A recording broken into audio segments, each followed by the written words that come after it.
Mira, I've been thinking a lot about our situation here in Puerto Rico. And let me tell you, it's not as simple as some people make it out to be. We've got a complex relationship with the United States that's built on years of misinformation and, a colonial mindset that's hard to shake. Today, we're gonna dive into why so many people think Puerto Rico can't survive without the US. And trust me, there's more to this story than meets the eye. La realidad es que many Americans, and even some of us Puerto Ricans, have bought into this idea that we're too poor or incapable of standing on our own 2 feet without Uncle Sam holding our hand. But let me tell you something, that's a load of, well, you know what. This belief, it's rooted in colonial attitudes that have been drilled into our heads for generations.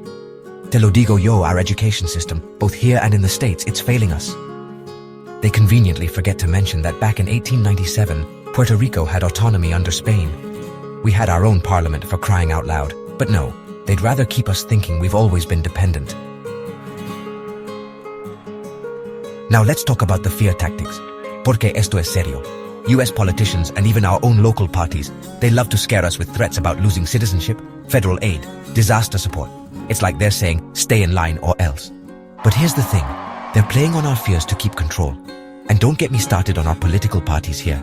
The PNP and PPD, they're comfortable with the status quo. Why rock the boat when you're sitting pretty, right? They don't push for real change. Meanwhile, the US media, forget about it, they barely give us a passing mention, unless there's a hurricane or some celebrity is buying a vacation home here.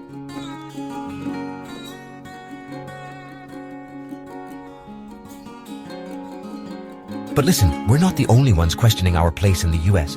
Did you know there's a whole history of states trying to break free? From the Confederacy way back when, to modern movements in Texas, California, even something called Cascadia in the Pacific Northwest.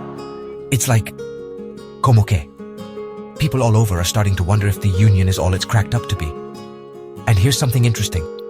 There's a growing number of Puerto Ricans, especially young folks and those living stateside, who are looking back to Spain. Yeah, you heard me right. They're rediscovering our Spanish roots, petitioning online, forming groups. Some are even getting Spanish citizenship through their ancestry. Why? Because Spain today, with its universal healthcare, EU membership, and respect for regional autonomy, is looking pretty good compared to our situation with the US. Mira, at the end of the day, what we need is an honest conversation about our future. We can't let fear or misinformation guide our path forward. Whether it's independence, statehood, or even reconnecting with Spain, we Boricuas deserve to know all our options. It's time we break free from these mental chains and start thinking bigger about what's possible for Puerto Rico. Because te lo digo yo, our island's potential is so much greater than what we've been led to believe.